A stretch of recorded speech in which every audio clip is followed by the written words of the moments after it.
ನಮಸ್ಕಾರ, ಜಿ ಕನ್ನಡ ನ್ಯೂಸ್ಗೆ ಸ್ವಾಗತ. ನಾನು ದಿವ್ಯಶ್ರೀ. ನೂತನ ಸಚಿವರಿಗೆ ಮುಖ್ಯಮಂತ್ರಿ ಡಿಕೆ ಶಿವಕುಮಾರ್ ಫೋನ್ ಕರೆಯನ್ನ ಮಾಡ್ತಾ ಇದ್ದಾರೆ. ಪ್ರಮಾಣ ವಚನ ಸ್ವೀಕಾರ ಕಾರ್ಯಕ್ರಮಕ್ಕೆ ಬರುವಂತೆ ಮಾಡ್ತಾ ಇರುವಂತಹ ಕರೆ ಇದು. ಅಂತೂ ರಾಜ್ಯ ಸಚಿವ ಸಂಪುಟ ವಿಸ್ತರಣೆಯ ಕಸರತ್ತು ಈ ಮೂಲಕ ಮುಗಿದಿದೆ ಅಂತ ಹೇಳಬಹುದು. ಹೌದು, ಸಂಜೆ ಲೋಕಭವನದಲ್ಲಿ ನಡೆಯುತ್ತೆ ಪದಗ್ರಹಣ ಕಾರ್ಯಕ್ರಮ. ಜಿ ಕನ್ನಡ ನ್ಯೂಸ್ಗೆ ಹೊಸ ಸಚಿವರ ಪಟ್ಟಿ ಲಭ್ಯವಾಗಿದೆ. ರಾಜ್ಯ ಸಚಿವ ಸಂಪುಟ ವಿಸ್ತರಣೆಯ ಕಸರತ್ತು ಒಂದು ಹಂತಕ್ಕೆ ಮುಗಿದಿದೆ ಅಂತ ಹೇಳಿದ್ರೆ ತಪ್ಪಾಗುವುದಿಲ್ಲ. ಪ್ರಮಾಣ ವಚನ ಸ್ವೀಕಾರ ಕಾರ್ಯಕ್ರಮಕ್ಕೆ ಆಗಮಿಸುವಂತೆ ಸ್ವತಃ ಡಿಕೆ ಶಿವಕುಮಾರ್ ತಮ್ಮ ಸಚಿವರಿಗೆ ಕರೆ ಮಾಡ್ತಾ ಇದ್ದಾರೆ ಅನ್ನುವಂಥ ಮಾಹಿತಿ ಇದೆ. ಸಂಜೆ ಲೋಕಭವನದಲ್ಲಿ ಪ್ರಮಾಣ ವಚನ ಸ್ವೀಕಾರ ಕಾರ್ಯಕ್ರಮ ನಡೆಯುತ್ತೆ. ಇವತ್ತು ಫಸ್ಟ್ ಹಾಫ್ ವಿಶೇಷವಾಗಿ ಡಿಕೆ ಶಿವಕುಮಾರ್ ಅವರು ಯಾವುದೇ ಬೇರೆ ಕಾರ್ಯಕ್ರಮಗಳಲ್ಲಿ ಭಾಗಿಯಾಗದೆ ತಮ್ಮಂತಾವು ಈ ಕಾರ್ಯಕ್ರಮಕ್ಕಾಗಿಯೇ ಮೀಸಲಿಟ್ಟುಕೊಂಡಿದ್ರು. ಆರಂಭದಲ್ಲಿ ನೀವು ಗಮನಿಸಿದ್ರಿ, ಅಂತಿಮವಾಗಿ ರಣದೀಪ್ ಸಿಂಗ್ ಸುರ್ಜೇವಾಲಾ ಇರ್ಬೋದು, KC ವೇಣುಗೋಪಾಲ್ ಇರ್ಬೋದು, ಹೈಕಮಾಂಡ್ ಮಟ್ಟದಲ್ಲಿ ಮಲ್ಲಿಕಾರ್ಜುನ ಖರ್ಗೆ ಅವರ ಜೊತೆ ಮೀಟಿಂಗ್ ಅನ್ನ ಮಾಡ್ತಾ ಇದ್ರು. 11ರಿಂದ 12 ಗಂಟೆ ಸುಮಾರಿಗೆ ಒಂದು ಪಟ್ಟಿ ಬಿಡುಗಡೆಯಾಗಬೇಕಾಗಿತ್ತು. ಆ ಪಟ್ಟಿ ಕೂಡ ಬಿಡುಗಡೆಯಾಗಿದೆ. ಅದಕ್ಕೂ ಪೂರ್ವದಲ್ಲಿ ಡಿಕೆ ಶಿವಕುಮಾರ್ ಅವರಿಗೆ ಇವತ್ತು ಪಟ್ಟಿ ಬರುವ ಎಲ್ಲಾ ಮಾಹಿತಿ ಇದ್ದ ಹಿನ್ನೆಲೆಯಲ್ಲಿ ಲೋಕಭವನದ ಕಾರ್ಯದರ್ಶಿಗೆ ಸಂಜೆ ಪದಗ್ರಹಣ ಕಾರ್ಯಕ್ರಮಕ್ಕೆ ತಯಾರಿ ಮಾಡಿಕೊಳ್ಳುವಂತ ನಿಟ್ಟಿನಿಂದ ಪತ್ರವನ್ನು ಕೂಡ ರವಾನೆ ಮಾಡಲಾಗಿದೆ. ಸಿಎಂ ಕಚೇರಿಯಿಂದ ರವಾನೆಯಾಗಿರುವಂತಹ ಪಟ್ಟಿ ಒಂದು ಪತ್ರ. ಈಗ ನೋಡಿ, ನೂತನ ಸಚಿವರ ಪಟ್ಟಿ ಬಿಡುಗಡೆಯಾಗಿದೆ. ಡಿಕೆ ಶಿವಕುಮಾರ್ ಹಾಗೂ ರಾಹುಲ್ ಗಾಂಧಿ ಅವರ ಇಚ್ಛೆ ಏನಿತ್ತು ಅದಕ್ಕೆ ಪೂರಕವಾಗಿ ಒಂದು ಪಟ್ಟಿ ಇದೆ ಅಂತ ಹೇಳಿದ್ರೆ ತಪ್ಪಾಗೋದಿಲ್ಲ. ಹಾಗಾದ್ರೆ ಯಾರೆಲ್ಲ ಸ್ಥಾನವನ್ನು ಪಡ್ಕೊಂಡಿದ್ದಾರೆ ಅದನ್ನು ಡೀಟೇಲ್ ಆಗಿ ನೋಡ್ತಾ ಹೋಗೋದಾದ್ರೆ, KS ಬಸವಂತಪ್ಪ, ಬಸವರಾಜ್ ರಾಯರೆಡ್ಡಿ ಇವರು ಸ್ಥಾನವನ್ನು ಪಡ್ಕೊಂಡಿದ್ದಾರೆ. KS ಬಸವಂತಪ್ಪ ವಿಚಾರಕ್ಕೆ ಬರೋದಾದ್ರೆ, ದಲಿತ ಎಡಗೈ ಸಮುದಾಯದ ಕಡೆಯಿಂದ ಒಂದು ಸ್ಥಾನವನ್ನು ಸಚಿವ ಸಂಪುಟದಲ್ಲಿ ಕೊಡಲೇಬೇಕು ಅನ್ನುವಂತಹ ಒತ್ತಡವನ್ನು ಹಲವು ಸಂದರ್ಭಗಳಲ್ಲಿ ಹಾಕಿದ್ರು. ನಾವು ಅದನ್ನು ರಿಕಾಲ್ ಮಾಡ್ಕೊಳ್ಬಹುದು. ದಲಿತ ಎಡ ಸಮುದಾಯದ ಕೋಟಾದಡಿ ಸಚಿವ ಸ್ಥಾನವನ್ನು ಕೊಟ್ಟರೆ ಆ ಸಮುದಾಯದ ಅಭಿವೃದ್ಧಿ ಆಗುತ್ತೆ. ಆ ಸಮುದಾಯಗಳ ಪ್ರತಿನಿಧಿಯಾಗಿ ತನಗೆ ಅವಕಾಶವನ್ನು ಕಲ್ಪಿಸ್ಕೊಡ್ಬೇಕು ಅಂತ ಕೇಳಿದ್ರು. ಅವರ ಬೇಡಿಕೆ ಈ ಮೂಲಕ ಈಡೇರಿದೆ ಅಂತ ಹೇಳ್ಬೋದು. ಬಸವರಾಜ ರಾಯರೆಡ್ಡಿ ಅವರ ವಿಚಾರಕ್ಕೆ ಬರುವುದಾದರೆ, ಹಿರಿಯರು ಆರ್ಥಿಕತೆ ವಿಚಾರದಲ್ಲಿ ತಮ್ಮದೇ ಆದಂತಹ ಹೆಸರನ್ನು ಮಾಡಿರೋರು. ಮುಖ್ಯಮಂತ್ರಿಯಾಗಿ ಸಿದ್ದರಾಮಯ್ಯನವರು ಕಾರ್ಯನಿರ್ವಹಿಸ್ತಾ ಇದ್ದ ಸಂದರ್ಭದಲ್ಲಿ ಅವರಿಗೆ ಸಲಹೆಗಾರರಾಗಿ, ಆರ್ಥಿಕ ಸಲಹೆಗಾರರಾಗಿ ಕೆಲಸ ಮಾಡಿದಂಥ ಅನುಭವ ಇದೆ. ಈ ಹಿಂದೆ ಕೂಡ ಸಚಿವರಾಗಿದ್ದವರು. ತಮ್ಮ ಅವಧಿಯಲ್ಲಿ ಮಗದೊಮ್ಮೆ ಸಚಿವರಾಗಬೇಕು ಅನ್ನುವಂಥ ಆಶೆಯನ್ನು ವ್ಯಕ್ತಪಡಿಸಿದ್ರು. ಅಂತೂ DK ಶಿವಕುಮಾರ್ ಸಂಪುಟದಲ್ಲಿ ಅವಕಾಶ ಲಭ್ಯ ಆಗಿದೆ. Doctor Ajay Singh eligible candidate ಅಂತಾನೆ ಹೇಳ್ಬೋದು. ಸಚಿವರಾಗಿ ಯಾವ ರೀತಿ ಕಾರ್ಯನಿರ್ವಹಿಸ್ತಾರೆ ಅನ್ನೋದು ಬಹಳ ಮುಖ್ಯ ಆಗುತ್ತೆ. ಇನ್ನು ಲಕ್ಷ್ಮಣ್ ಸವದಿ ಅಂದಾಗ DK ಶಿವಕುಮಾರ್ ಅವರು ಮಾತು ಕೊಟ್ಟಿದ್ರು ಅವರನ್ನು ಕಾಂಗ್ರೆಸ್ಗೆ ಬರಮಾಡಿಕೊಳ್ಳುವ ಸಂದರ್ಭದಲ್ಲಿ. ಆ ಕೊಟ್ಟ ಮಾತನ್ನು ಈ ಮೂಲಕ ಉಳಿಸ್ಕೊಂಡಿದ್ದಾರೆ ಅನ್ನೋದನ್ನು ನಾವಿಲ್ಲಿ ಸ್ಮರಿಸ್ಬೋದು. ಇನ್ನು ಪುಟ್ಟರಂಗ ಶೆಟ್ಟಿ, ಜಮೀರ್ ಅಹಮದ್ ಅಂದಾಗ ಪುಟ್ಟರಂಗ ಶೆಟ್ಟಿ ಅವರ ಬೇಡಿಕೆಯೂ ಹಾಗೆ ಇತ್ತು. ಓಪನ್ ಆಗಿ ಹಲವು ಬಾರಿ ಹೇಳ್ಕೊಂಡಿದ್ರು. ಜಮೀರ್ ಅಹಮದ್ ಅಂದಾಗ ಪ್ಲಸ್ಸು ಮೈನಸ್ ಎರಡೂ ಕೂಡ ಚರ್ಚೆಯಾಗಿತ್ತು. ಯಾಕಂದರೆ ಅವರಿಗೆ ಅವಕಾಶವನ್ನು ಕಲ್ಪಿಸ್ಕೊಡ್ಬೇಕಾ ಬೇಡವಾ ಅಂತ ಹೇಳಿ. ಯಾಕೆಂದರೆ ದಾವಣಗೆರೆ ಚುನಾವಣೆಯ ಸಂದರ್ಭದಲ್ಲಿ ಜಮೀರ್ ಅಹಮದ್ಗೆ ಸಂಬಂಧಪಟ್ಟಂತೆ ಒಂದಷ್ಟು ಟೀಕೆ ಟಿಪ್ಪಣಿಗಳು ಬಹಿರಂಗವಾಗಿ ಹೊರಗೆ ಬಂದಿತ್ತು. ಸಿದ್ದರಾಮಯ್ಯನವರು ಕೂಡ ತಮ್ಮ ಬೇಸರವನ್ನು ಬಹಿರಂಗವಾಗಿ ವ್ಯಕ್ತಪಡಿಸಿದ್ರು. ಆ ನಿಟ್ಟಿನಲ್ಲಿ ಸಿಗುತ್ತಾ ಇಲ್ವಾ ಅನ್ನುವಂಥ ಕ್ಯೂರಿಯಾಸಿಟಿ ಇತ್ತು. ಅಂತೂ ಇಂತೂ ಇಲ್ಲಿ ಜಮೀರ್ ಅಹಮದ್ ಖಾನ್ ಮಗದೊಮ್ಮೆ ಸಚಿವ ಸಂಪುಟದಲ್ಲಿ ಅವಕಾಶವನ್ನು ಪಡ್ಕೊಂಡಿದ್ದಾರೆ ಅಂತ ಹೇಳಿದ್ರೆ ತಪ್ಪಾಗೋದಿಲ್ಲ. ಪುಟ್ಟರಂಗ ಶೆಟ್ಟಿ ಅವರ ವಿಚಾರಕ್ಕೆ ಬರೋದಾದರೆ, ಬಹಳಷ್ಟು ಬಾರಿ ಹೇಳಿಕೊಂಡಿದ್ದಾರೆ ಸಚಿವ ಸ್ಥಾನಕ್ಕೆ ಸಂಬಂಧಪಟ್ಟಂತೆ. ಆ ಬಯಕೆಯನ್ನು ಹಲವು ಬಾರಿ ಬಹಿರಂಗಪಡಿಸಿದ್ರು ಅಥವಾ ಹೇಳಿಕೊಂಡಿದ್ರು. ಅವಕಾಶ ಲಭ್ಯವಾಗಿದೆ. ಇದರ ಜೊತೆಗೆ ನೀವು ಗಮನಿಸಬಹುದು, ರಿಜ್ವಾನ್ ಅರ್ಷದ್ ಒಬ್ಬ ಪ್ರಾಮಾಣಿಕ ನಾಯಕರಾಗಿ ಕಾಣಿಸ್ಕೊಳ್ತಾರೆ. ಯೂತ್ ಐಕಾನ್ ಥರ ಕಾಣಿಸ್ಕೊಳ್ತಾರೆ. ಸರಳ ಜೀವಿ, ಅವಕಾಶ ಲಭ್ಯ ಆಗಿದೆ. ರುದ್ರಪ್ಪ ಲಮಾಣಿ ಅಂದಾಗ ಹಿರಿಕರಿದ್ದಾರೆ, ಅವಕಾಶ ಲಭ್ಯ ಆಗಬೇಕು. ಸಮುದಾಯದ ಪ್ರತಿನಿಧಿಯಾಗಿ ಅವಾಗ ಅವಕಾಶ ಸಿಗುತ್ತಾ ಅನ್ನುವಂತಹ ಕ್ಯೂರಿಯಾಸಿಟಿ ಇತ್ತು. ಎಸ್, ಅವರಿಗೆ ಸಚಿವ ಸ್ಥಾನದಲ್ಲಿ ಅವಕಾಶ ಲಭ್ಯ ಆಗಿದೆ. ಅವಕಾಶ ಕೊಟ್ಟರೆ ತಾನೂ ಕೂಡ ತನ್ನ ಕೆಲಸ ಹೆಂಗಿದೆ ಅನ್ನೋದನ್ನು ಪ್ರೂವ್ ಮಾಡ್ತೀನಿ ಅಂತ ಹಿಂದೆ ಹಲವು ಬಾರಿ ಹೇಳಿದ್ದಾರೆ. ಉಪಸಭಾಪತಿಯಾಗಿ ಅಂದರೆ ಡೆಪ್ಯೂಟಿ ಸ್ಪೀಕರ್ ಆಗಿ ಸೇವೆ ಸಲ್ಲಿಸಿದಂಥ ಅನುಭವ ಇದೆ. ರಾಷ್ಟ್ರೀಯ ಕಾಂಗ್ರೆಸ್ ಅಂದಾಗ ನೀವು ಗಮನಿಸ್ತಾ ಇದ್ದೀರಿ, ಕಾಂಗ್ರೆಸ್ನಲ್ಲಿ ಹಿರಿಯ ರಾಜಕಾರಣಿ, ಹಾವೇರಿ ವಿಧಾನಸಭಾ ಕ್ಷೇತ್ರದಲ್ಲಿ ಶಾಸಕರಾಗಿ ಕಾರ್ಯನಿರ್ವಹಿಸಿದಂಥ ಅನುಭವ ಅವರದು. ಈಗ ಸಚಿವ ಸ್ಥಾನದಲ್ಲೂ ಕೂಡ ಮುಂದುವರಿಯೋದ್ರಿಂದಾಗಿ ಯಾವ ರೀತಿ ಕಾರ್ಯೋನ್ಮುಖರಾಗ್ತಾರೆ ಕಾದು ನೋಡಬೇಕು. ಸಂತೋಷ್ ಲಾಡ್ ವಿಚಾರಕ್ಕೆ ಬರುವುದಾದರೆ ಕಾರ್ಮಿಕ ಸಚಿವರಾಗಿ ಹಿಂದೆ ಕೂಡ ಕೆಲಸವನ್ನು ನಿರ್ವಹಿಸಿದ್ದಾರೆ, ಈಗ ಕಂಟಿನ್ಯೂ ಆಗ್ತಾ ಇದ್ದಾರೆ. ಸೊ ಬಹಳಷ್ಟು ಗಿಗ್ ಕಾರ್ಮಿಕರಿಗಿರ್ಬೋದು ಅಥವಾ ನೌಕರರಿಗೆ, ಕಾರ್ಮಿಕರಿಗೆ ಹೊಸ ಹೊಸ ಯೋಚನೆಗಳ ಮೂಲಕ ಸಂತೋಷ್ ಲಾಡ್ ತಲುಪಿದ್ದಾರೆ. ಸೊ ಈಗ ಅವ್ರನ್ನ ಕಂಟಿನ್ಯೂ ಮಾಡ್ತಿದ್ದಾರೆ. ಖಾತೆ ಯಾವುದು? ಕ್ಯೂರಿಯಾಸಿಟಿ ಇದೆ. ಎಚ್ ಸಿ ಬಾಲಕೃಷ್ಣ ಅವರು ಡಿ ಕೆ ಶಿವಕುಮಾರ್ ಬಣದಲ್ಲಿ ಕಾಣಿಸ್ಕೊಳ್ತಾರೆ. ಜನಾನುರಾಗಿಯಾಗಿ ತಮ್ಮ ಕ್ಷೇತ್ರದಲ್ಲಿ ಕೆಲಸ ಮಾಡಿದ್ದಾರೆ. ಈ ಸಂಪುಟದಲ್ಲಿ ಅವಕಾಶ ಲಭ್ಯ ಆಗಿದೆ. ಎಸ್ ಎಸ್ ಮಲ್ಲಿಕಾರ್ಜುನ್ ವಿಚಾರಕ್ಕೆ ಬರೋದಾದರೆ ಅವ್ರನ್ನ ಬಿಟ್ಕೊಡೋ ಪ್ರಶ್ನೆಯೇ ಇಲ್ಲ ಅಂತ ಅನ್ಸುತ್ತೆ. ಯಾಕಂತ ಹೇಳಿದ್ರೆ ಶಾಮನೂರು ಶಿವಶಂಕರಪ್ಪ ಪುತ್ರರು ಕಳೆದ ಸಂಪುಟದಲ್ಲೂ ಕೂಡ ಸಚಿವರಾಗಿ ಸೇವೆ ಸಲ್ಲಿಸಿದ್ದಾರೆ. ಲಿಂಗಾಯತ ಸಮುದಾಯದ, ವೀರಶೈವ ಲಿಂಗಾಯತ ಸಮುದಾಯದ ಪ್ರಭಾವಿ ನಾಯಕ ಮತ್ತು ದಾವಣಗೆರೆ ಲೆಗಸಿಯನ್ನು ಕಂಟಿನ್ಯೂ ಮಾಡಬೇಕು ಅನ್ನೋದಾದರೆ ಸಚಿವ ಸ್ಥಾನವನ್ನು ಕೊಡಲೇಬೇಕು ಅಂತ ಹೇಳಿದ್ರೆ ತಪ್ಪಾಗೋದಿಲ್ಲ. ಶಿವಲಿಂಗೇಗೌಡರ ವಿಚಾರಕ್ಕೆ ಬರೋದಾದರೆ ನೀವು ಗಮನಿಸ್ಬೋದು, ಶಿವಲಿಂಗೇಗೌಡರಿಗೆ ಮಾತು ಕೊಟ್ಟಿದ್ರು, ಪಕ್ಷಕ್ಕೆ ಬಂದಿದ್ದಾರೆ, ಹಿರಿಯರು ಇದ್ದಾರೆ, ಅವಕಾಶವನ್ನು ಕೊಡಲೇಬೇಕು ಅನ್ನುವಂಥ ನಿಟ್ಟಿನಲ್ಲಿ ಕೊಟ್ಟಿರಬಹುದು. ಟಿ ರಘುಮೂರ್ತಿ ಅವರ ವಿಚಾರಕ್ಕೆ ಬರೋದಾದರೆ ಕ್ಯೂರಿಯಾಸಿಟಿ ಇತ್ತು, ಟಿ ರಘುಮೂರ್ತಿ ಅವರಿಗೆ ಅವಕಾಶ ಲಭ್ಯವಾಗುತ್ತಾ ಇಲ್ವಾ ಅನ್ನುವಂಥ ನಿಟ್ಟಿನಲ್ಲಿ. ಎನಿಹಾವ್ ಯೂತ್ ಐಕಾನ್ ಥರ ಕಂಡು ಬರ್ತಾರೆ. ಬಟ್ ಸಚಿವರಾಗಿ ಯಾವ ರೀತಿಯ ಸೇವೆಯನ್ನು ಸಲ್ಲಿಸ್ತಾರೆ ಕಾದು ನೋಡಬೇಕು. ಚಿತ್ರದುರ್ಗ ಜಿಲ್ಲೆ ಚಳ್ಳಕೆರೆ ವಿಧಾನಸಭಾ ಕ್ಷೇತ್ರದ ಹಾಲಿ ಶಾಸಕರು ಕೂಡ ಆಗಿದ್ದಾರೆ. 2013, 18, 23 ಸತತ ಗೆಲುವನ್ನು ಪಡೆದುಕೊಂಡು 3 ಸತಿ ಗೆದ್ದಿರೋದ್ರಿಂದಾಗಿ ಎಲಿಜಿಬಿಲಿಟಿ ಅಂದರೆ ಅರ್ಹತೆಯ ವಿಚಾರದಲ್ಲಿ ನೋಡೋದಾದರೆ ಡೆಫಿನೆಟ್ಲಿ ರಘುಮೂರ್ತಿ ಅವರಿಗೆ ಸಚಿವ ಸ್ಥಾನದಲ್ಲಿ ಅಥವಾ ಸಚಿವ ಸಂಪುಟದಲ್ಲಿ ಅವಕಾಶ ಸಿಗಬೇಕು ಅನ್ನುವಂತಹ ಒತ್ತಡ ಹೆಚ್ಚಿತ್ತು.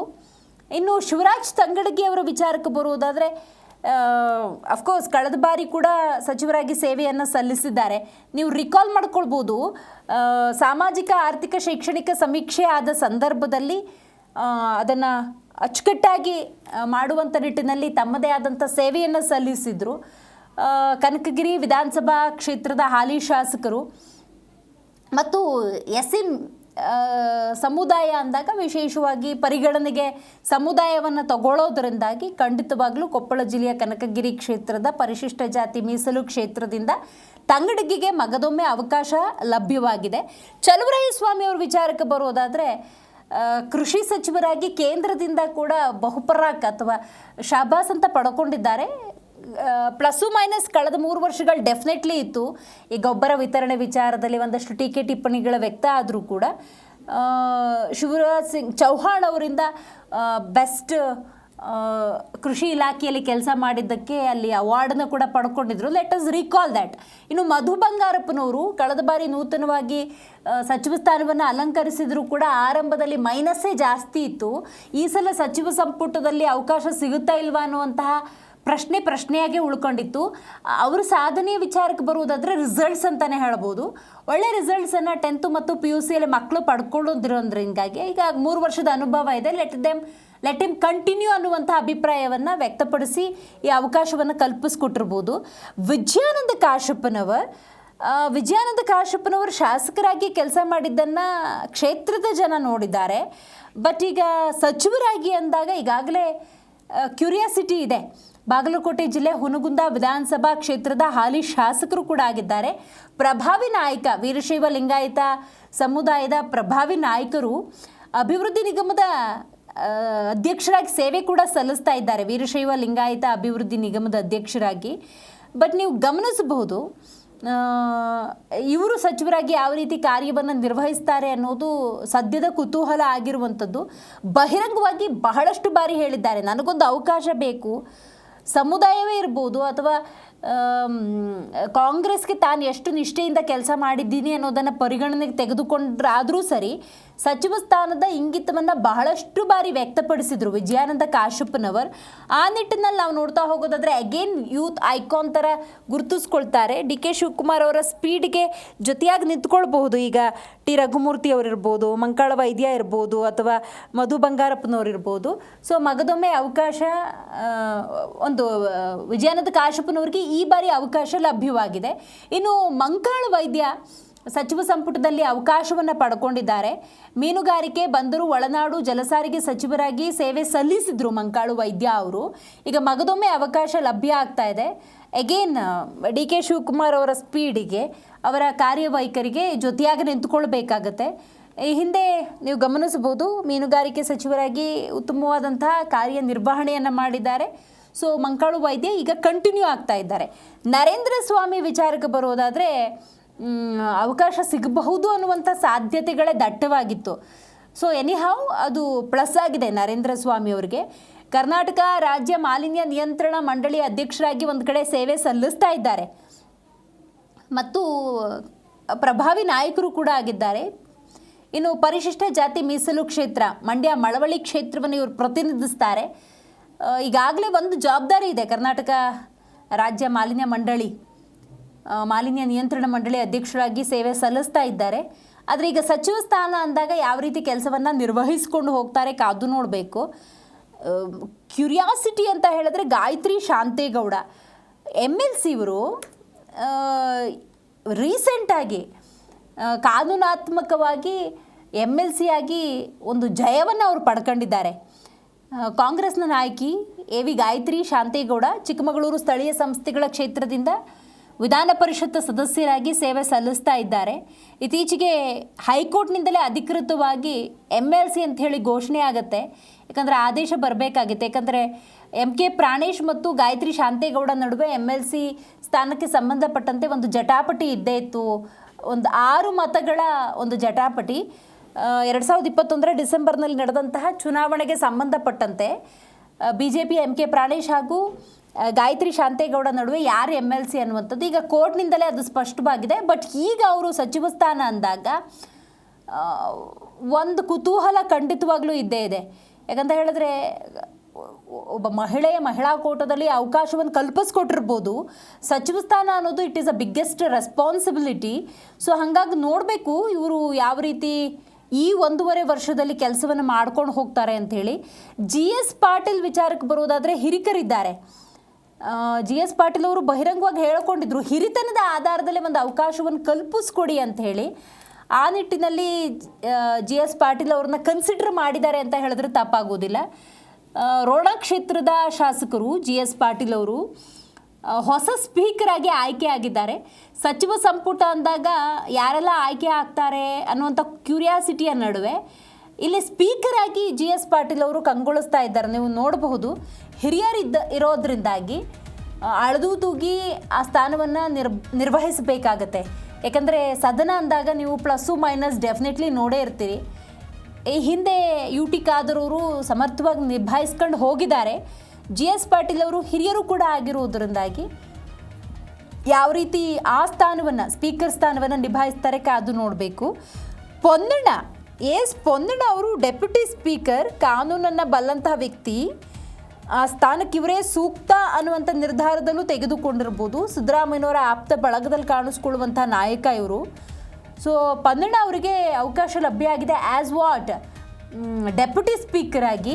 ಸೊ ಕಾನೂನನ್ನು ಕೂಡ ಬಲ್ಲವರಾಗಿರುವುದರಿಂದಾಗಿ ಆ ಸ್ಥಾನದಲ್ಲಿ ಸೂಕ್ತ ಅನ್ನುವಂತಹ ನಿರ್ಧಾರಕ್ಕೆ ಬಂದಿರ್ಬೋದು. ಕರ್ನಾಟಕದ ಹೆಚ್ಚುವರಿ ಅಡ್ವೊಕೇಟ್ ಜನರಲ್ ಆಗಿಯೂ ಕೂಡ ಕೆಲಸವನ್ನು ನಿರ್ವಹಿಸಿದ್ದಾರೆ. ವಿರಾಜಪೇಟೆ ಇವರ ಕ್ಷೇತ್ರ.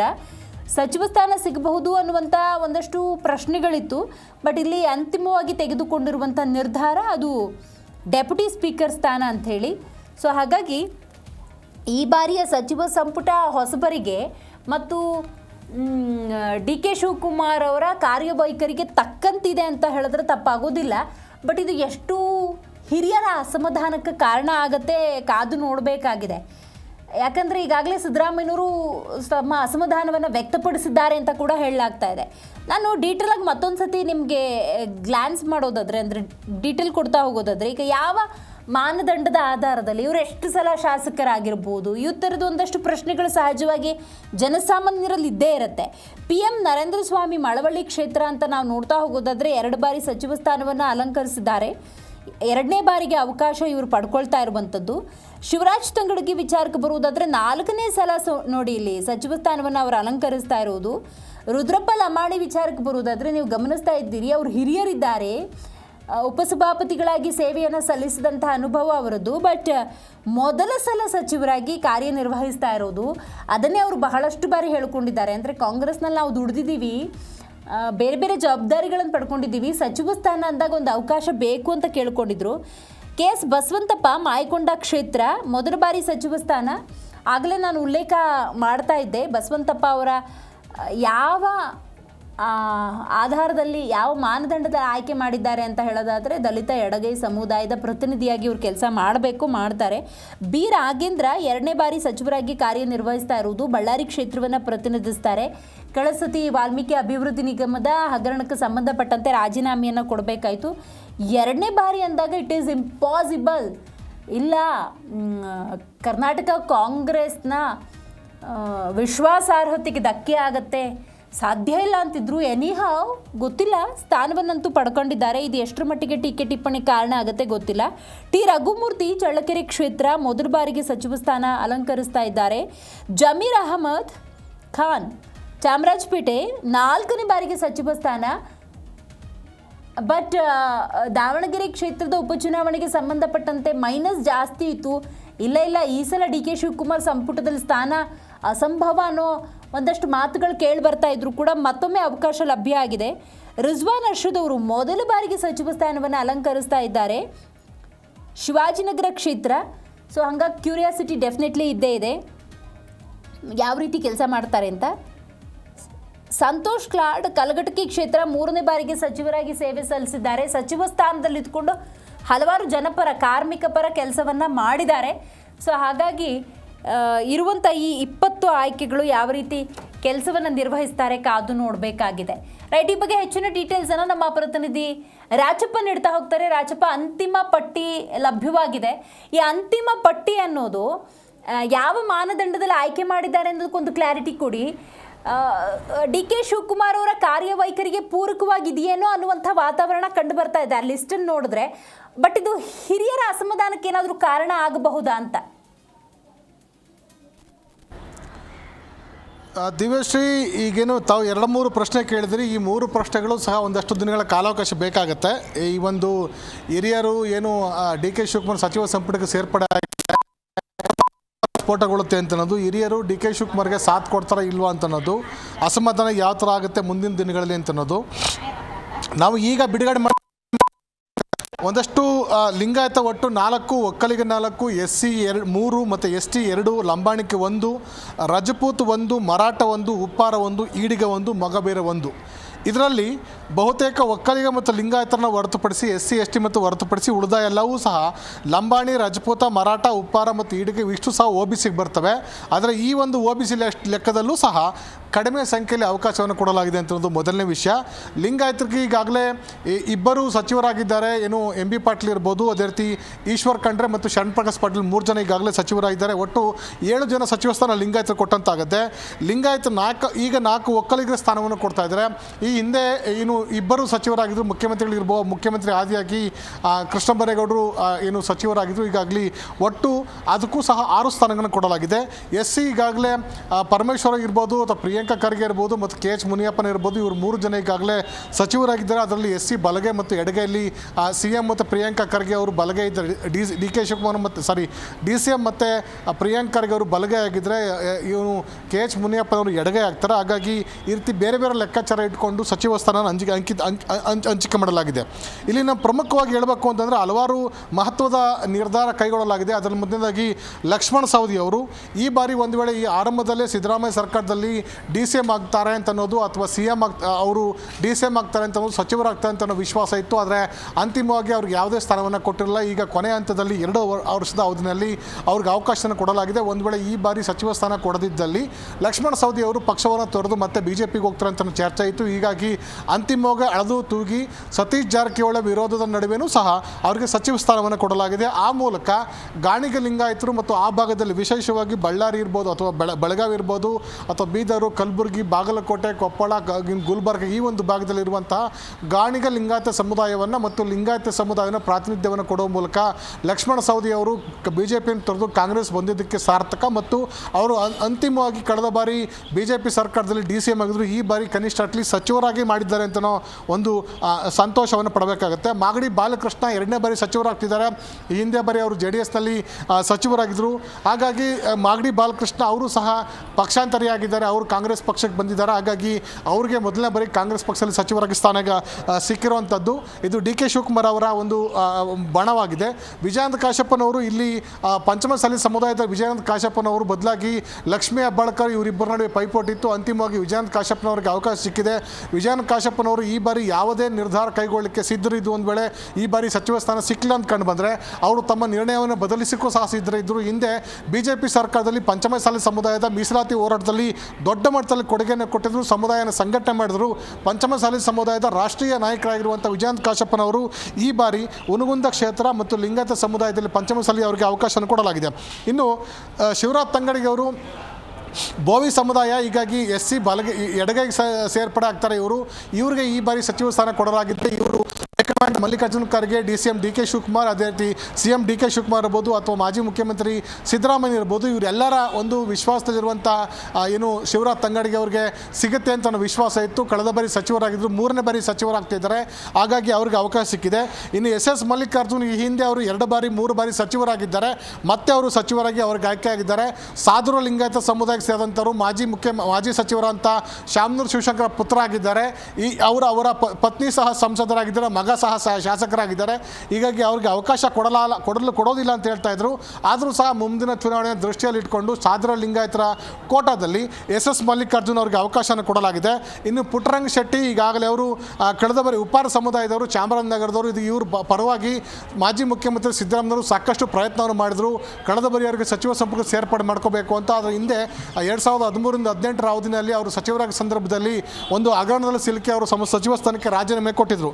ನಂತರ ಸಂತೋಷ್ ಲಾಡ್ ಕಲಘಟಕಿ ಇವರು ಮರಾಠ ಸಮುದಾಯಕ್ಕೆ ಸೇರ್ತಾರೆ. ಇವ್ರಿಗೆ ಅವಕಾಶವನ್ನು ಕೊಡಲಾಗಿದೆ. ಅವರು ಏನು AICCಯ ವರಿಷ್ಠರಿಂದ ರಾಷ್ಟ್ರೀಯ ಮಟ್ಟದಲ್ಲೇ ತುಂಬ ಖ್ಯಾತಿಯನ್ನು ಪಡೆದಿದ್ದಾರೆ. ಪ್ರಧಾನಿ ಮೋದಿ ಮತ್ತು BJP ನಾಯಕರವಾಗಿ ವಾಚಾಮ ಗೋಚರವಾಗಿ ಮಾತನಾಡುವ ಮೂಲಕ, ಟೀಕೆ ಮಾಡುವ ಮೂಲಕ ಇವರು ಪ್ರಖ್ಯಾತಿಯನ್ನು ಪಡೆದಿದ್ದಾರೆ. ಅದೇ ಕಾರ್ಮಿಕ ಇಲಾಖೆಯ ಒಂದು ಸಚಿವರಾಗಿ ಸಾಕಷ್ಟು ಕೆಲಸವನ್ನು ಮಾಡಿದ್ದಾರೆ. ಹಾಗಾಗಿ ಅವ್ರಿಗೆ ಕೊಡಲಾಗಿದೆ. ಇವರು ಸಿದ್ದರಾಮಯ್ಯ ಬಣದ ಶಾಸಕರಾಗಿದ್ದಾರೆ. ಇನ್ನು ಅಜಯ್ ಧರ್ಮ್ ಸಿಂಗ್ ಇವ್ರಿಗೆ ಸಹ ಸಚಿವ ಸ್ಥಾನ ಕಳೆದ 2-3 ಬಾರಿ ಶಾಸಕರಾಗಿದ್ದಾರೆ. ಅವ್ರಿಗೆ 1 ಬಾರಿ ಸಿಕ್ಕಿರಲಿಲ್ಲ. ಪ್ರಿಯಾಂಕಾ ಖರ್ಗೆ ಅವರ ಕಾರಣಕ್ಕೋಸ್ಕರ ಸಚಿವ ಸ್ಥಾನ ಸಿಗೋದಿಲ್ಲ ಅಂತ ಆತಂಕವನ್ನು ಸಹ ಅವರು ವ್ಯಕ್ತಪಡಿಸಿದರು. ಈ ಬಾರಿ ಶತಾಯಗತೆ ಸಚಿವ ಸ್ಥಾನ ಪಡೆಯಲೇಬೇಕು ಅಂತ ಮಾಜಿ ಮುಖ್ಯಮಂತ್ರಿ ಸಿದ್ದರಾಮಯ್ಯ ಇರ್ಬೋದು ಅಥವಾ ಮಲ್ಲಿಕಾರ್ಜುನ ಖರ್ಗೆ ಇರ್ಬೋದು ಹಲವಾರು ರಾಷ್ಟ್ರೀಯ ನಾಯಕರನ್ನ ಓಲೈಕೆ ಮಾಡಿದ್ದಾರೆ. ಯುವ ಮುಖಂಡರಲ್ಲಿ ಅಥವಾ ಮುಂದಿನ ಭವಿಷ್ಯದ ನಾಯಕರಲ್ಲಿ ಅಜಯ್ ಧರ್ಮ್ ಸಿಂಗ್ ಹೆಸರನ್ನು ಸಹ ಸೇರ್ಪಡೆ ಮಾಡಿಕೊಂಡು ರಾಷ್ಟ್ರೀಯ ನಾಯಕರು ಇವರ ಹೆಸರನ್ನ ಕ್ಲಿಯರ್ ಮಾಡಿದ್ದಾರೆ. ಇನ್ನು ಗಾಯತ್ರಿ ಶಾಂತೇಗೌಡರು ಇವರು ಕುರುಬ ಸಮುದಾಯದವರು 2 ಬಾರಿ ಈ ಕಳೆದ MLC ಆಗಿದ್ದಾರೆ. ಮೊನ್ನೆ ತಾನೇ ಇವ್ರನ್ನ ಏನು ಸುಪ್ರೀಂ ಕೋರ್ಟ್ನಲ್ಲಿ ಅವರು ಹಿಂದಿನ ಶಾಸಕರಾಗಿಂತ MK ಪ್ರಾಣೇಶ್ ಅವರ ವಿರುದ್ಧವಾಗಿ ಇವರು ಗೆಲುವನ್ನು ಸಾಧಿಸಿದರು. ಸುಪ್ರೀಂ ಕೋರ್ಟ್ ಅವರು ಅಧಿಕೃತವಾಗಿ ಇವ್ರನ್ನ ಶಾಸಕ ಸ್ಥಾನವನ್ನು ಎಸ್ಟಾಬ್ಲಿಷ್ ಮಾಡಿದೆ. ಇನ್ನು ಶಾಸಕರಾಗಿ ಪ್ರಮಾಣವಚನದ ವಿಧಾನ ಪರಿಷತ್ ಸದಸ್ಯರಾಗಿ ಪ್ರಮಾಣವಚನ ಸ್ವೀಕಾರ ಮಾಡಿ ರಿಜ್ವಾನ್ ಅರ್ಷಾದ್ ಶಿವಾಜಿನಗರ ಶಾಸಕರು ಹೇಳಿ ಕೇಳಿ ಇವರು ಈ ಬಾರಿ ಸಚಿವ ಪರಮಾಪ್ತರಲ್ಲಿ ಇವರು ಸಹ ಒಬ್ಬರಾಗಿದ್ದರೆ. ಕೃಷ್ಣ ಬೈರೇಗೌಡರು ಇರ್ಬೋದು ಅಥವಾ ಅಜಯ್ ಧರ್ಮ್ ಸಿಂಗ್ ಇರ್ಬೋದು ಅಥವಾ ಪ್ರಿಯಾಂಕಾ ಖರ್ಗೆ ಇರ್ಬೋದು, ಅವರ ಟೀಮಲ್ಲಿ ರಿಜ್ವಾನ್ ಅರ್ಷದ್ ಸಹ ಒಬ್ಬರಾಗಿದ್ದಾರೆ. ಯೂತ್ ಕಾಂಗ್ರೆಸ್ಸಿಂದ ಮೂವ್ಮೆಂಟಿಂದ ಬಂದಂಥ ಈ ರಿಜ್ವಾನ್ ಅರ್ಷದ್ ಅವರು ಒಳ್ಳೆ ಎಜುಕೇಟೆಡ್ ಆಗಿದ್ದಾರೆ. ಎಲ್ಲ ಸಮಸ್ಯೆಗಳನ್ನ ಬಗೆಹರಿಸಲು ವಿಶೇಷವಾಗಿ ಇತ್ತೀಚೆಗೆ ದಾವಣಗೆರೆ ನಡೆದ ಚುನಾವಣೆಯಲ್ಲಿ ರಿಜ್ವಾನ್ ಅರ್ಷದ್ ಪಾತ್ರ ತುಂಬ ದೊಡ್ಡ ಮಟ್ಟದಲ್ಲಿ ಕಂಡು ಬಂದಿತ್ತು. ಮತ್ತು ಜಮೀರ್ ಅಹಮದ್ ಅವರ ವಿರುದ್ಧ ಬಣದಲ್ಲಿದ್ದರೂ ಸಹ ಸಿದ್ದರಾಮಯ್ಯನವರ ಬೆಂಬಲಿಗರಾಗಿದ್ದರು ಮತ್ತು DK ಶಿವಕುಮಾರ್ ವಿಶ್ವಾಸದಲ್ಲಿದ್ದರು. ಹೀಗಾಗಿ ರಿಜ್ವಾನ್ ಅರ್ಷದ್ ಅವರಿಗೆ ಅವಕಾಶನ ಕೊಡಲಾಗಿದೆ. ಇನ್ನು ಜಮೀರ್ ಅಹಮದ್ ಖಾನ್ ಈ ಒಂದು ಹೆಸರನ್ನ ತಾವು ಇತ್ತೀಚೆಗೆ ಉಲ್ಲೇಖ ಮಾಡಿದಿರಿ. ಜಮೀರ್ ಅಹಮದ್ ಖಾನ್ ಆಡಿಯೋ ಪ್ರಕರಣದಿಂದಾಗಿ, ದಾವಣಗೆರೆ ಚುನಾವಣೆ ಪ್ರಕರಣದಿಂದಾಗಿ ಸಾಕಷ್ಟು ಅವರು ಏನು ಪಕ್ಷದಿಂದ ದೂರ ಉಳಿದಿದ್ರು, ಸಿದ್ದರಾಮಯ್ಯ ಬಣದಿಂದ ದೂರ ಸರಿದಿದ್ರು. ಅವ್ರಿಗೆ ಸಚಿವ ಸ್ಥಾನ ಸಿಗೋದಿಲ್ಲ ಅಂತ ಹೇಳಲಾಗ್ತಾ ಇತ್ತು. ಆದರೆ ಅಂತಿಮವಾಗಿ ಮೊನ್ನೆ ನಡೆದಂಥ ಒಂದು ಬೆಳವಣಿಗೆಯಲ್ಲಿ ರಾಷ್ಟ್ರೀಯ ನಾಯಕರು ಅವ್ರಿಗೆ ದೂರವಾಣಿ ಕರೆ ಮಾಡಿದ ನಂತರ ಅವರು ಮಾಧ್ಯಮಗಳ ಮೂಲಕ ರಾಷ್ಟ್ರೀಯ ನಾಯಕರಿಗೆ, ರಾಜ್ಯ ನಾಯಕರಿಗೆ, AICC ವರಿಷ್ಠರಿಗೆ ಕ್ಷಮಾಪಣೆ ಕೇಳುವ ಮೂಲಕ ಎಲ್ಲ ಒಂದು ಕಡೆ ತಮ್ಮ ಒಂದು ರಾಜಕೀಯ ಲಾಭವನ್ನು ಪಡ್ಕೊಳ್ಳುವಂಥ ಪ್ರಯತ್ನವನ್ನು ಮಾಡಿದ್ರು. ಮತ್ತು KC ವೇಣುಗೋಪಾಲ್ ಅವರ ಮೂಲಕ ಇವರು ರಾಜಕೀಯ ಲಾಭವನ್ನು ಏನು KC ವೇಣುಗೋಪಾಲ್ ಮೂಲಕ ಸಚಿವ ಸಂಪುಟಕ್ಕೆ ಇಂಡಕ್ಟ್ ಆಗಿದ್ದಾರೆ ಅಂತ ಅನ್ನೋದು DK ಶಿವಕುಮಾರ್ ಅವರನ್ನು ಸಚಿವ ಸಂಪುಟಕ್ಕೆ ಇವ್ರನ್ನ ಸೇರ್ಪಡೆ ಮಾಡ್ಕೊಳ್ಳೋಕ್ಕೆ ಸಂಪೂರ್ಣ ವಿರೋಧವನ್ನು ವ್ಯಕ್ತಪಡಿಸಿದರು. ಆದರೂ ಸಹ ಇವ್ರನ್ನ ಸೇರ್ಪಡೆ ಮಾಡಿಕೊಳ್ಳಲಾಗಿದೆ. ಇನ್ನು ರುದ್ರಪ್ಪ ಲಮಾಣಿ ಅವರು ಹಾವೇರಿ ಜಿಲ್ಲೆಯವರು ಹಿಂದೆ 2013ರಿಂದ 18ರ ಅವಧಿನಲ್ಲಿ ಇವರು ಸಚಿವರಾಗಿದ್ದರು, ಕಾರ್ಮಿಕ ಇಲಾಖೆ ಸಚಿವರಾಗಿದ್ದರು. ಈ ಬಾರಿ 2023ರಿಂದ ಸಿದ್ದರಾಮಯ್ಯ ಅವರು ಸಚಿವ ಸಂಪುಟದಲ್ಲಿ ಸಚಿವರಾಗಬೇಕು ಅಂತ ಪ್ರಯತ್ನವನ್ನು ನಡೆಸಿದ್ರು. ಲಂಬಾಣಿ ಸಮುದಾಯಕ್ಕೆ ಸೇರಿದ್ದಾರೆ. ಇವ್ರನ್ನ ವಿಧಾನಸಭೆಯ ಸಭಾಧ್ಯಕ್ಷರಾಗಿದ್ದಾರೆ. ಈಗ ಅವರು ಸಚಿವ ಸಂಪುಟಕ್ಕೆ ಸೇರ್ಪಡೆ ಆಗ್ತಿದ್ದಾರೆ. ಹೀಗಾಗಿ ಅವ್ರನ್ನ ಸಚಿವರಾಗಿ ಮಾಡ್ತಿದ್ದಾರೆ. ವಿಧಾನಸಭೆಯ ಸಭಾಪತಿ ಸ್ಥಾನಕ್ಕೆ ಅಥವಾ ಉಪಸಭಾಪತಿ ಸ್ಥಾನಕ್ಕೆ ರುದ್ರಪ್ಪ ಲಂಬಾಣಿಯವರು ರಾಜೀನಾಮೆ ಕೊಡುವಂಥ ಒಂದು ಸಾಧ್ಯತೆ ಇದೆ ಮತ್ತು ಹಾವೇರಿ ಜಿಲ್ಲೆಯನ್ನು ಪ್ರಾತಿನಿಧ್ಯ ಕೊಡುವಂಥ ಸಾಧ್ಯತೆ ಇದೆ. ಇನ್ನು ಶಿವಲಿಂಗೇಗೌಡರು ವಿಶೇಷವಾಗಿ JDS ಇಂದ ಕಾಂಗ್ರೆಸ್ಗೆ ಬಂದಿದ್ದಂಥವರು 3 ಬಾರಿ ಶಾಸಕರಾಗಿದ್ದಾರೆ. JDSನ ವಿರೋಧ ಕಟ್ಕೊಂಡು ಹಾಸನದಲ್ಲಿ ರಾಜಕೀಯ ಮಾಡಿಕೊಂಡು ಗೆದ್ದು ಬಂದಂಥ ಶಾಸಕರಾಗಿರುವಂಥ ಶಿವಲಿಂಗೇಗೌಡರು ಈ ಬಾರಿ ಒಂದು ವೇಳೆ ಸಚಿವ ಸ್ಥಾನ ಕೊಡದಿದ್ದಲ್ಲಿ ಮುಂದಿನ ರಾಜಕೀಯ ನಿರ್ಣಯವನ್ನು ಕೈಗೊಳ್ತೇವೆ ಅಂತ ಎಚ್ಚರಿಕೆಯನ್ನು ಕೊಟ್ಟಿದ್ದರು. ಮತ್ತು ಒಕ್ಕಲಿಗ ಸಮುದಾಯ ಸೇರಿದಂಥವರು ಡಿ.ಕೆ. ಶಿವಕುಮಾರ್ ಬಣದಲ್ಲಿ ಗೂಡಿಸ್ಕೊಂಡಿರುವಂತಹ ಶಿವಲಿಂಗೇಗೌಡರು ಸ್ವಾಭಾವಿಕವಾಗಿ ಏನು ದೇವೇಗೌಡರು ಮತ್ತು ಕುಟುಂಬದ ವಿರುದ್ಧವಾಗಿ ರಾಜಕಾರಣ ಮಾಡ್ಕೊಂಡು ಬಂದಂಥವರು ಮತ್ತು ಹಾಸನ ಪ್ರಾತಿನಿಧ್ಯ ಕೊಡುವ ಕಾರಣಕ್ಕೋಸ್ಕರ ಇವ್ರಿಗೆ ಆದ್ಯತೆಯನ್ನು ಕೊಡಲಾಗಿದೆ. ಇನ್ನು ಚಲುವರಾಯಸ್ವಾಮಿ ಅವರು ಮಂಡ್ಯ ಜಿಲ್ಲೆ ರಾಜಕಾರಣಿ. ಈಗ 3 ಬಾರಿ ಸಚಿವರಾಗಿದ್ದಾರೆ. ಈ ಬಾರಿ ಸೇರಿದಂತೆ 3 ಬಾರಿ ಸಚಿವರಾಗ್ತಿದ್ದಾರೆ. ಈಗ ಮತ್ತೊಮ್ಮೆ ಡಿ.ಕೆ. ಶಿವಕುಮಾರ್ ಸಚಿವ ಸಂಪುಟದಲ್ಲಿ ಅವರು ಸಚಿವರಾಗ್ತಾ ಇದ್ದಾರೆ. ಒಕ್ಕಲಿಗರ ಸಮುದಾಯ ಸೇರಿದಂಥವರು H.D. ಕುಮಾರಸ್ವಾಮಿ ಮತ್ತು JDSನ ಬೆಲ್ಟಲ್ಲಿ ಪ್ರಬಲ ನಾಯಕರಾಗಿರುವಂಥ ಚಲುವರಾಯಸ್ವಾಮಿ ಅವರು ಮತ್ತೊಮ್ಮೆ ಆ ಒಂದು ಭಾಗದಲ್ಲಿ ತಮ್ಮ ಸಮುದಾಯದ ವಿಶೇಷವಾಗಿ ಡಿ.ಕೆ. ಶಿವಕುಮಾರ್ ಬೆಂಬಲಿಸುವ ಮತ್ತು ಒಕ್ಕಲಿಗ ಸಮುದಾಯವನ್ನು ಓಲೈಸುವ ನಿಟ್ಟಿನಲ್ಲಿ ಚಲುವರಾಯಸ್ವಾಮಿಯ ಒಂದು ಆದ್ಯತೆಯನ್ನು ಕೊಡಲಾಗಿದೆ. ಇನ್ನು ಉಳಿದಂತೆ ಬಸವರಾಜ ರಾಯರೆಡ್ಡಿ ಅವರು ಲಿಂಗಾಯತ ಯಲಬುರ್ಗದ ರೆಡ್ಡಿ ಲಿಂಗಾಯತರು, ಇವರಿಗೆ ಸಚಿವ ಸ್ಥಾನ ಬದಲಾಗಿ ಇವ್ರಿಗೆ ಸ್ಪೀಕರ್ ಸ್ಥಾನ ಕೊಡಲಾಗ್ತದೆ ಅಂತ ಮಾಹಿತಿ ಇತ್ತು.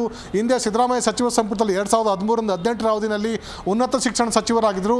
ಸಿದ್ದರಾಮಯ್ಯ ಸರ್ಕಾರ 2023ರಿಂದ 28ರ ಅವಧಿ, ಇನ್ನು 26ರ ಅವಧಿನಲ್ಲಿದ್ದರು. ಮುಖ್ಯಮಂತ್ರಿಗಳ ಆರ್ಥಿಕ ಸಲಹೆಗಾರರಾಗಿ ಸಹ ಸಾಕಷ್ಟು ಕೆಲಸವನ್ನು ಮಾಡಿದ್ದಾರೆ. ಉತ್ತಮ ವಾಗ್ಮಿಯಾಗಿದ್ದಾರೆ.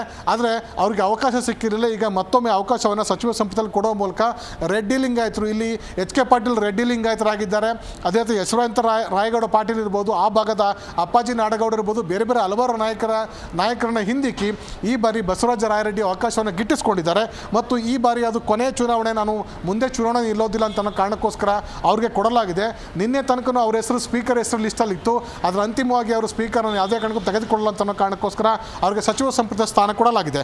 ಇನ್ನು T. ರಘುಮೂರ್ತಿ ಚಳ್ಳಕೆರೆ ಅವರು ಮೊದಲ ಬಾರಿ ಸಚಿವರಾಗ್ತಿದ್ದಾರೆ. ಇನ್ನು 3 ಬಾರಿ ಗೆದ್ದಿದ್ದಾರೆ.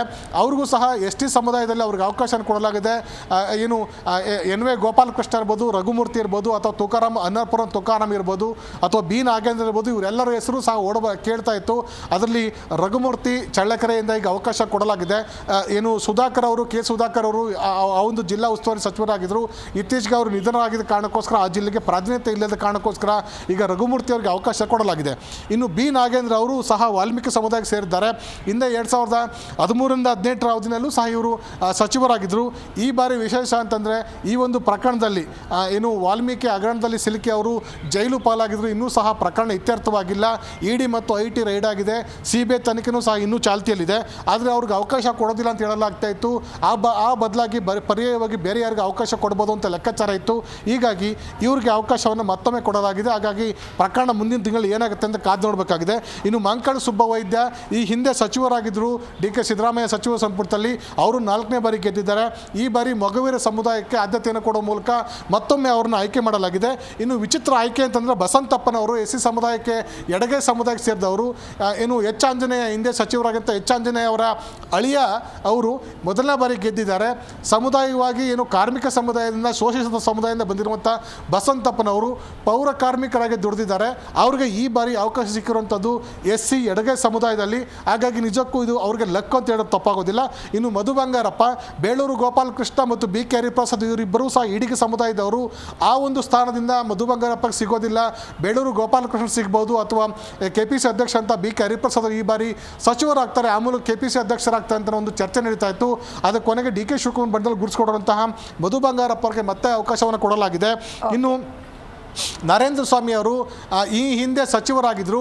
ಈಗಾಗಲೇ ಅವರು ಕರ್ನಾಟಕ ವಾಯುಮಾಲಿನ್ಯ ನಿಯಂತ್ರಣ ಮಂಡಳಿ ಅಧ್ಯಕ್ಷರ ಕೆಲಸ ನಿರ್ವಹಿಸಿದ್ದಾರೆ. SC ಸಮುದಾಯದ ಬಲಗೈಗೆ ಸೇರಿದ್ದಾರೆ. ಇವ್ರಿಗೆ ಆದ್ಯತೆಯನ್ನು ಕೊಡುವ ಮೂಲಕ ಮೈಸೂರು ಭಾಗದ, ಚಾಮರಾಜನಗರ ಅಥವಾ ಬೆಂಗಳೂರು ಭಾಗದ SC ಸಮುದಾಯಕ್ಕೆ ಆದ್ಯತೆಯನ್ನು ಕೊಡಲಾಗಿದೆ. ಹೀಗಾಗಿ ನಾವು ಹಲವಾರು ಈ ಹೆಸರುಗಳನ್ನು ಉಲ್ಲೇಖ ಮಾಡೋದ್ರ ಜೊತೆಗೆ ಇನ್ನು ಸಭಾಪತಿ ಇರ್ಬೋದು, ಉಪಸಭಾಪತಿ ಸೇರಿದಂತೆ ಅವರ ಹೆಸರುಗಳನ್ನು ಸಹ ಈ ಪಟ್ಟಿಯಲ್ಲಿ ಅಂತಿಮಗೊಳಿಸಲಾಗಿದೆ.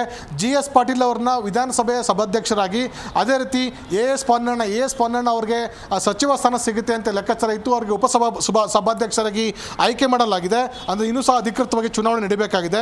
ವಿಧಾನ ಪರಿಷತ್ನಲ್ಲಿ ಸಲೀಂ ಅಹಮದ್ ಅವ್ರನ್ನ ವಿಧಾನ ಪರಿಷತ್ನ ವಿಧಾನ ಪರಿಷತ್ನ ಸಭಾಧ್ಯಕ್ಷರಾಗಿ, ಉಮಾಶ್ರೀ ಅವ್ರನ್ನ ಉಪಸಭಾಧ್ಯಕ್ಷರಾಗಿ ಆಯ್ಕೆ ಮಾಡಿ ಪಕ್ಷದ ವರಿಷ್ಠರು ಸಂದೇಶ ರವಾನೆ ಮಾಡಿದ್ದಾರೆ. ಒಟ್ಟಾರೆಯಾಗಿ ಒಂದಷ್ಟು ಜನ ಅಚ್ಚರಿ ಹೆಸರುಗಳು ಕೇಳಿ ಬಂದಿದೆ. ಅದರಲ್ಲಿ ಈಗ ನಾನು ಉಲ್ಲೇಖ ಮಾಡಿದಂತೆ ಬಸಂತಪ್ಪ ಇರ್ಬೋದು, ರಘುಮೂರ್ತಿ ಇರ್ಬೋದು, ರಿಜ್ವಾನ್ ಅರ್ಷಾದ್ ಇರ್ಬೋದು, ಅಥವಾ ಪುಟ್ರಂಗ್ ಶೆಟ್ಟಿ ಇರ್ಬೋದು, ಅಜಯ್ ಧರ್ಮ್ ಸಿಂಗ್ ಇರ್ಬೋದು, ಮತ್ತು ಗಾಯತ್ರಿ ಶಾಂತೇಗೌಡ ಮತ್ತು ಬಸವರಾಜ ರೆಡ್ಡಿ ಮತ್ತು ಲಕ್ಷ್ಮಣ ಸವದಿ ಇವರಿಷ್ಟೂ ಸಹ ಅಚ್ಚರಿಯ ಹೆಸರುಗಳಾಗಿವೆ. ಹಾಗಾಗಿ ಈ ಬಾರಿ ಡಿ ಕೆ ಶಿವಕುಮಾರ್ ಸಚಿವ ಸಂಪುಟದವರು ಎಲ್ಲರೂ ಯಾವ ಮಟ್ಟದಲ್ಲಿ ಕೆಲಸ ಮಾಡ್ತಾರೆ. ಈಗಾಗಲೇ 2 ತಿಂಗಳ ಮುಕ್ತಾಯ ಆಗಿದೆ. 4ನೇ ವರ್ಷ ರನ್ನಿಂಗ್ ಇದೆ. ರಾಜ್ಯಾದ್ಯಂತ ಬರಗಾಲ ಇದೆ, ಮಳೆ ಸಮಸ್ಯೆ ಇದೆ. ಇಂಥ ಸಂದರ್ಭದಲ್ಲಿ ಈ ಸಚಿವ ಸಂಪುಟನ ಇಟ್ಕೊಂಡು ಡಿ ಕೆ ಶಿವಕುಮಾರ್ ಯಾವ ರೀತಿ ಸರ್ಕಾರವನ್ನು ನಡೆಸ್ತಾರೆ, ಇವರೆಲ್ಲರೂ ಯಾವ ಥರ ಸಹಕಾರ ಕೊಡ್ತಾರೆ, ಅಸಮಾಧಾನಿತರು ಸಚಿವ ಸಂಪುಟದಲ್ಲಿ ಸ್ಥಾನ ಸಿಗದೇ ಇದ್ದಂಥವರು, ಅಸಮಾಧಾನಿತ ಹಿರಿಯ ನಾಯಕರು ಇನ್ಕ್ಲೂಡಿಂಗ್ ಸಿದ್ದರಾಮಯ್ಯನವರು ಯಾವ ನಿರ್ಣಯವನ್ನು ಕೈಗೊಳ್ತಾರೆ, ಡಿ ಕೆ ಶಿವಕುಮಾರ್ ಸಚಿವ ಸಂಪುಟಕ್ಕೆ ಸಹಕಾರ ಕೊಡ್ತಾರ ಅಥವಾ ಮುಂದಿನ ದಿನಗಳಲ್ಲಿ ಸಚಿವ ಸಂಪುಟದಲ್ಲಿರುವಂತಹ ಸಚಿವರ ಕುರಿತಂತೆ ಮಾಹಿತಿ. ಆದರೆ ಇಲ್ಲಿ ಒಂದು ಪ್ರಾದೇಶಿಕ ಅಸಮತೋಲನ ಮಾತ್ರ ಕಾಣ್ತಾ ಇದೆ. ಕೋಲಾರ ಇರ್ಬೋದು, ಚಿಕ್ಕಬಳ್ಳಾಪುರ ಇರ್ಬೋದು, ಯಾದಗಿರಿ, ಗದಗ್ ಇದ್ಯಾವುದರೂ ಕೂಡ ಕನ್ಸಿಡರ್ ಮಾಡಿಲ್ವಾ ಈ ಹೈಕಮಾಂಡ್ ಮಟ್ಟದಲ್ಲಿ ತೀರ್ಮಾನ ತೆಗೆದುಕೊಳ್ಳುವಾಗ ಅನ್ನುವಂಥ ಪ್ರಶ್ನೆ ಕೂಡ ಉದ್ಭವಿಸಿದೆ.